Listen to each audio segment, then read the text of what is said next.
บะบาทนี่พี่น้องเอ้ยคือมาเห็ดต้มม่อมอยู่เด้บาทนี่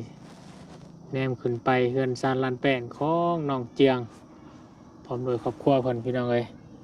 พาโททรงโมเดิร์นเนาะอ่าสีหลังคาเป็นสีฟ้าหรือว่าสีน้ำเงินเนาะไม้แผ่นเชล่าเป็นสีเครื่องของซ้อนเพิ่นพี่น้องเอ้ยสีแดงช้ำเนาะอ่า โอ้คักพี่น้องเลยเนาะการหูพางโครงห่างของเพื่อนพี่น้องเลยเนาะไม่ทางสร้างคนตีคือว่ามาตรฐานเลยเนาะความถี่ความห่างผมมีปกติเลยพี่น้องเลยป้าโทคักลายสร้างทีมนี้เนาะคือว่าอันดับหนึ่งเลยในเขตนี้ชาวบุญเบิงนะพี่น้องเลยเดี๋ยวไปเยี่ยมยามทางน้องชายเขาก่อนพี่น้องคือแบบไอฮอกแฮกแท้เนาะเป็นยังไงตอนหับฤดูหนาวบ่ สบายดีน้องชายสบายดีของฝากมีของกิน3 เมนูเนาะซื้อมาแต่เซโปนพี่น้องเลยฝากนิดไม่เนี่ยพี่น้องเลยเป็นน้องเจียงซาเบิ้งเนี่ยเพื่อนนี่คักบ่โดยคักงามงามเนาะโดยสร้างประเทศกะตี้ไม้48มาตรฐานเลยพี่น้องเลยบ่ที่บ่ห่างเปียเลย โดยแผ่นฉลากก็มาแล้วเนาะโดยมาแล้วโอ้ยคือสิแม่นเบาเสียงลืมให้เบอร์บ่เนาะเพิ่นสิมาส่งแล้วบ่เห็นเพื่อนบ่โทรหาข่อยผู้ทั้งบ้านผู้ทั้งผู้คนขายใหม่นี่โดยเจ้าเฮาไปรัดเอาอยู่พุ่นเพิ่นผู้เพื่อนโดยเฮามาเห็นรถเราอยู่เทิงพุ่นแล้วโทรมาข่อย4หาสายบ่กล้ารับแล้วเบอร์แปลกคิดว่าเบอร์เจ้านี่โดยอย่าเพิ่นมาทวงหนี้ก็เลยบ่ได้รับซ้ำบัดโทรกลับช่วงแรงว่าเจ้าซักไม้ฉลาบ่ว่าซั่นบ่ว่ะโอ้ยญาติของเบาเสียงว่าจักว่าพี่น้องเอ้ยแล้วน้องไปรัดเบิ่งบ่โดยเป็นยังไงสีนี่เลือกเองเลยบ่โดยเบาเสียงแต่ว่าเขาจะได้สีแก้นแต่ว่ามันบ่มีสีหยังก็เอาจะเอาสีสว่างเนาะโดยสีเฮือนน้องปูนาห่วยลูกติงมาบุญนี่มันก็เรือแล้วแบบนี้เนาะบุญคิดว่าเชียนี่ที่ใส่ได้นี่เลยประมาณ2 มัดคันได้ในมัดนึงนี่เนาะโดยสิมัน2 มัดหรือ3 มัดนี่แหละ2 มัดนี่แหละโดย2-3 มัดนี่แหละตัวใหญ่กับเรือ1เนาะโดยบ่เป็นยังเดี๋ยวไปขอคืนเพิ่นเอาโดยเดี๋ยวมันจะไปขอคืนเพิ่นแล้วเอาเงินมาเฮ็ดอย่างอื่นพี่น้องเอ้ยโดยหรือว่าเอาเงินไว้ซื้อในอยู่ในกินบ่บัดมือขึ้นเฮือนนี่เนาะโดยนี่บ่โดนได้นี่สร้างเพิ่นนี่เนาะโดยแอมมื้ออื่นแอม2 มื้อ3 มื้อนี่สมมุติ3 มื้อก็แล้วนี่โดยเพราะว่าสร้างเพิ่น2 คนเนาะโดยคิดว่า3 มื้อขึ้นมารอบหน้าก็ได้ขึ้นเฮือนเลยบ่จักนี่เนาะโดย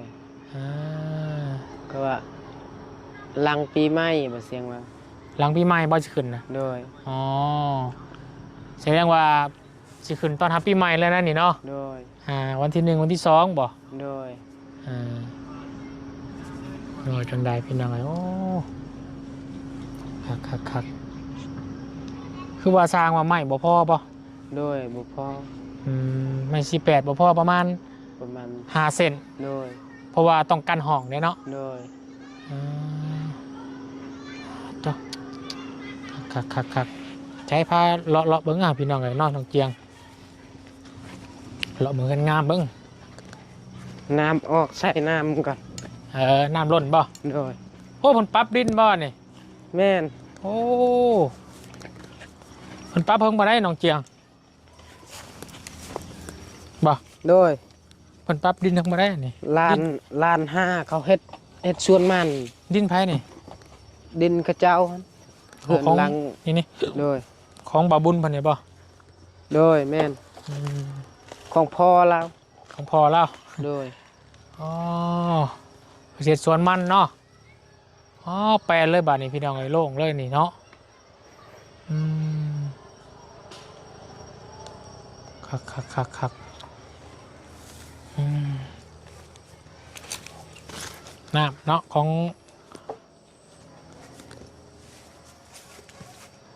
ดูดมาแต่พุ่นป่ะ โดย อืมจากเพื่อนน้องออนเนาะ โดย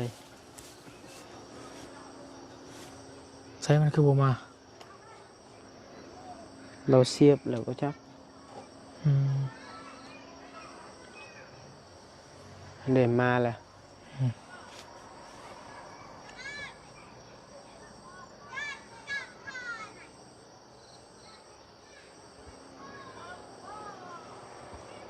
เฮ้ย ใช้กระบุ ใช้หม้อย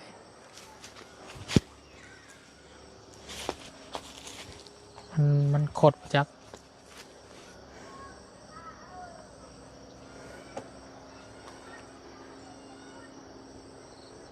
สมอยชิมีต้องมาไว้อาบบ่ โดย อืมแท้มันคือบัวมาอึ๊บ เตจ่าอันเตจ่าเมีย เมีย อังเดคือภาษาเขมร ภาษาเขมร โดย ภาษาเขมรนี่เมียบ่ เมียจักแล้วเมียจักเขาแปลว่าหยัง อ่าโอ้เจ้าของภาษาเขมรหมู่บาทนี่บัดนี้แหล้วปลาลุงมันสิหายไป โดย อ่า ใส่น้ำคือชา แล้วมันคือบัวมาเสียงยังจะฮืออยู่อืม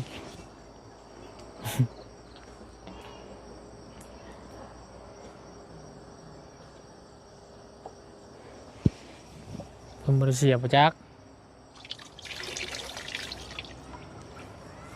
โอ้ยช้ำหนองเจียงเอ้ยอืมโอ้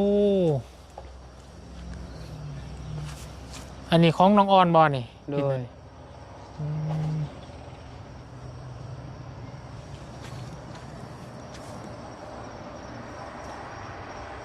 มาชับน้ำเบิดประจักหนองเจียง ยังอยู่น้ำ แต่ละเทือเปิดมันกระโดนนั่นนี่บ่ โดย อืม ท่อยาวมันโปมดนแล้ว อืมเดี๋ยวเบิ่งทางหลังเฮือนหนองเจียงก่อนเป็นยังไงงามบ่ อาโตทรงโมเดิร์นเป็นยังไงคากลาย ที่พนักขึ้นไปนี่ว่าโตข้างหน้าคักมันสูงเลยดีเนาะคนลุมก็สูงดีทั้งก็สูงว่าเขารูปแบบเลยเป็นยังไงเนาะคักเสียวเป็นต้นแบบเลยก็ได้พี่น้องมาเพื่อเคล็ดนานเราใส่เสาปูนเนาะเสาปูนลองเบิ่งมาต้องใส่เสาใหม่ก็ได้บาทนี้เนาะปลวกมันจะบุขึ้นเนาะน้องเจียงเนาะ โดย ใส่เสาปูนเลยคักแล้วซาดปานนี้น้ำบ่มา ปะนี่แหละ หายแล้ว โดย มาเหมือนกันไล่ลงนี้แหละเบิ่งชมเพื่อนงามก่อนพี่น้องเลย โดย เพิ่นว่าหลังปีใหม่เนาะขึ้นเนาะ โดย พอดีเขาดาวแล้ว ตอนรับปีใหม่เลยพี่น้องเลยยืดจนมือถึงเนาะ โดย คักอันนี้ใหม่ให้กันได้แล้วตอนนี้เนาะ โดย ขึ้นมาจึกอยู่นี่ใส่ลูกติ้งใส่ลูกติ้งปึ๊บโอ้เราแต่งหมดงามเนาะ โดย เสาโซ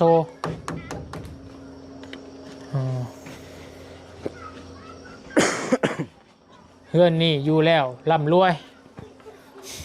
ชิมือฉากบ่เนี่ย เฮาแหละคือ เจ้าบ่ โดย โอ้โหโอ้ทีคักอะไรพี่น้องเนาะลองเจียงเนาะ โดย อันนั้นนะทั้งเทิงก็สูงอะไรเนาะ โดย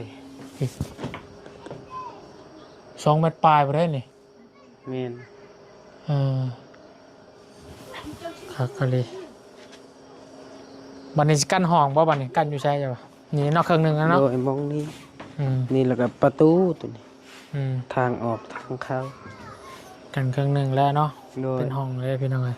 อันนี้ก็ไว้รับแขกรับคนอยู่ทางนอกอ่ามือนี่สร้างเริ่มแอบเนาะมือเนาะ โดย เออเป็นไงเนาะขอถามความรู้สึกในพี่น้องเลย ครับ อ่า ดีใจ ดีใจแฮงเนาะ โดยบ่คิดบ่พันว่าสิได้เฮือนหลังแบบนี้ อืมกี่คิดง่อยแล้วเนาะ โดย กี่นำเมียนี้มาบ้านเนาะ โดย เสียใจในที่กับชีวิตเนาะ โดย อ่าถือว่าเนี่ยพี่น้องเลยเนาะคนเฮาความโศกหลายหลังจากผ่านไปก็ต้องโชคดีเข้ามาเนาะ โดย ก็ถือว่าเป็นบุญเป็นกุศลของน้องหลายพี่น้องเลยเนาะที่ทั้งผู้ใหญ่เพิ่นได้สดสวยกันเข้ามา โดย ก็น้องพารักอะไรพี่น้องน้ำโชคเนาะ โดย จะน้อยน้องพารวยออกมา โดย คักพี่น้องเลยมันดักหนาวพอแล้วนี่เนาะมันสูงดีพี่น้องลมจ่อยๆตัวใหม่48ยังบ่พอหาอันเนาะสิมากั้นห้องไว้ได้เนาะ โดย ทางบ่เสียงฮู้แล้วบ่ โดยฮู้แล้ว ฮู้แล้วเนาะไม่ยากหรอกสั่งอยู่นำเพิ่นพ่อบ้านก็ได้เนาะ โดย ไก่นึงแต่ว่าให้ทั้งบุญกระจายทางสร้างคนตีลูกติงซะก่อนถ้ามันเหลือเท่าใดบุญจะไปคืน โดย ส่งคืนมันเหลือพี่น้อง โดย แล้วก็เอาเงินมาไปซื้ออย่างอื่นแล้วพี่น้องเนาะไปซื้อในอยู่ในกินบาดขึ้นเฮือนขึ้นซ่าน โดย เพื่อนแล้วนี่สลองแล้วบาดนี้เนาะฟ้อนหอบเพื่อนบ่ โดย เฮ็ดบ่แค้นบ่ โดย ครับให้น้องเจียงแล้วพี่น้องฟ้อนหอบเพื่อนในเบิ่งเนาะ โดย เก็บบนเก็บผ้าพอ บ่มีแคนแล้ว ผมมีแคนว่ะ โดย เอากีตาร์ก็ได้เนาะเย็นนี่กับพอนเนาะเพคเอลเนาะ กีตาร์ก็บ่เป็น จ้าก็เป็นบ่เปิดเพลงห้องเอาเนาะ โดย นี่น้องเลยคักมันนี่กันนั่งอยู่นี่เย็น โดย ทั้งพ่อทั้งแม่ทั้งเมียน่ะมาหาอยู่บ่ โดยมา คนมาเบิ่งนำอยู่เนาะ โดยพ่อก็มา อืม มือยกเสานั่นก็มาครบเลย อืม ก็เลยว่าดีใจแฮง อืม พ่อแม่ก็เคยบอกเฮาว่าผู้ใหญ่ใจบุญที่สดซอยก็อย่าลืมบุญคุณเพิ่นว่า อืม ไปทางใดมาทางใดก็อวยพรอวยทรายให้เขา นั่นแหละ ร่ำรวยก็ โดย โดย ยึดมั่นในความดีแล้วบาดนี้เนาะเพราะว่า โดย ผู้ใหญ่เพิ่นก็ซอยมากกับบริวังอย่างนอกจากความดีเนาะตอบแทนเพิ่นนี่แล้วสร้างสาความดีในครอบครัวแล้วเนาะ โดย เฮ็ดจะได้มันพัฒนาได้พี่น้องเลย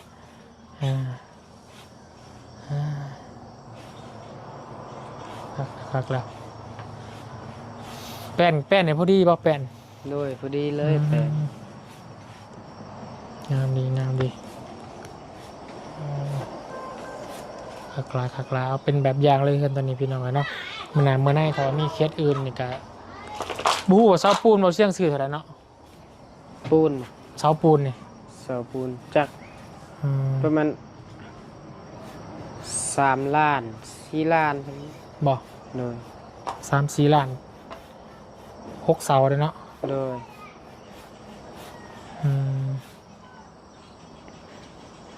เอาเบิ่งกับบริษัทถามเบิ่งพี่น้องเลยระหวังเสาไม้แล้วก็เสาปูนตัวใดแพงกว่ากันมาลงรางบัดนี่มา โดย อึ๊บอ๋อสูงอะไรพี่น้องเลยมีแต่บาลูกติ้งแห่ตี้มันหมวยล้มหัวน้องพารักหันแล้วเนาะ โดย คนรอดได้พี่น้องเลยลองเบิ่งมันสิเบิดไปจากอันเนาะสำหรับติ้งเพิ่นอันนี้80 แผ่นป่ะ 85 85 แผ่น โดย งาม ผลมาแล้วบ่พารักเอ้ย ยิ่งดาวแต้มหนุ่มก่อน อ่า น่ะ จกไปเอาจ่าทาทานจะบอกคุณทีแต่ อืม ระบอก สบายดีสบายดีน้องฮังอาบน้ำหรือว่าพารักเอ้ย ยัง เอ้ยยิ้มเป็นแป้นใส่พี่น้องเลยฮะคักเตัวเดียวแหละพี่น้องเห็นแล้วก็ยิ้มใส่เลยเนาะพอยิ้มเลยอ่า เดืองลุยกันเหนื่อยแช่งไหม จกเด้อขึ้นสูงท่าน่ะ โดย อืมสร้างคนฮักเมื่อกี้เนาะ โดย อืมทางบ่อเสียงกลับบ้านแล้วเนาะมื้อนี้เนาะ โดยกลับบ้านแล้ว เวลาอีกประมาณ3-4 มื้อบ่เราขึ้นมาพี่น้องเอ้ยเนาะหรือว่าจังได๋เด็ดให้ทางสร้างเพิ่นแอมพาก่อนหลังจากแอมพาแล้วเพิ่นสิกั้นห้องถ้าว่าทางบ่อเสียงบ่ทันขึ้นมาก็สิโทรถามเพิ่นก่อนพี่น้องเอ้ยเนาะสร้างแอมเนี่ยประมาณ3 มื้อนะสูงสุดนี่อืมเอามีแต่นั้นน่ะเนาะน้องดีใจในแม่หลายเด้อ โดย ได้คู่พางเฮือนได้สังหลังคาอะไรพี่น้องเนาะอีกบ่โดนก็สิได้ขึ้นอยู่ขึ้นนอนแหละ โดย เนาะพี่นาเนาะ โดย พี่นาขึ้นอยู่ขึ้นนอนเลยพี่น้องเอ้ย โดย ดีใจในมันหลายเด้อ โดย เอามีแต่บุญสิไปหาบอลพักบอลเช้าก่อนบัดนี้เด้อ โดย มื้ออื่นเดี๋ยวสิมาเยี่ยมมายามกันใหม่เนาะ โดยสบายดี สบายดีสบายดีพี่น้องเอ้ยมาขอมักระเบิดเนี่ยนี่เด้อกับข้าวกับน้ำนะบนซื้อมาให้เด้ออุ่นให้มันให้มันใช้มันสุกกันเด้อนี่เด้อ โดย นี่เรียกว่าวิ่งตามในอุ่นใหม่ตัวนี้ห่อสมอุ่นมันสุกก่อนได้จังค่อยมันกินเด้อ โดย จังก่อนน้องปลาดักก่อนเด้อยำยังเงินนังเข้มเฮ้ยยังนี่ยังนี่ยังนี่ยังนี่ยิงไปเปื่อยเป็นอะไรป้าชาโอเคเก็บเครื่องเก็บของไว้เด้อแล้วบุญกสิเดินทางหาบอลพักบอลเศร้าก่อนพี่น้องหากินข้าวกินน้ำก่อนหิวเข่ามาระบาดนี่พี่น้องเลยโอเคได้พี่น้องเด้อสำหรับคลิปขอลาก่อนพบกันในคลิปหน้าเด้อคลิปนี้ก็ขอบคุณคุณผมขอบใจเนาะผู้ใหญ่ใจดีวัดทุกทานเนาะที่รวมกันเข้ามาสมทบเนาะยอดสมทบเพื่อน้องเจียงเพิ่นพี่น้องเลยเนาะขอให้ได้บุญได้กุศลหลายๆเด้อสอนคนทุกคนยากเนาะคนที่ด้อยโอกาสพี่น้องเลยเนาะขอให้บุญกุศลกลับหาคืนทุกทานพี่น้องทั้ง FC วัดสุขุมทุกคนเนาะที่ติดตามแล้วก็เป็นกำลังใจให้กับน้องเจียงทีมงานวัดสุขุมทุกคนจนได้เกิดบ้านหลังนึงให้กับน้องเจียงเพิ่นน้องและผมครอบครัวสิได้อยู่อย่างมีความสุขเนาะบ่ต้องหวาดระแวงไปหันไปนี่มีดินเป็นของตัวเองมีเพื่อนเป็นของตัวเองแล้วพี่น้องเลยเนาะโอ้โชคดีหลายพี่น้องเลยเนาะโอเคสำหรับคลิปนี้ไปได้พี่น้องสบายดีวัดสุขุทุกคนเด้ออยู่ดีไม่แห้งโชคมาลำรวยเฮงๆปังๆวัดสุขุทุกคนพี่น้องไป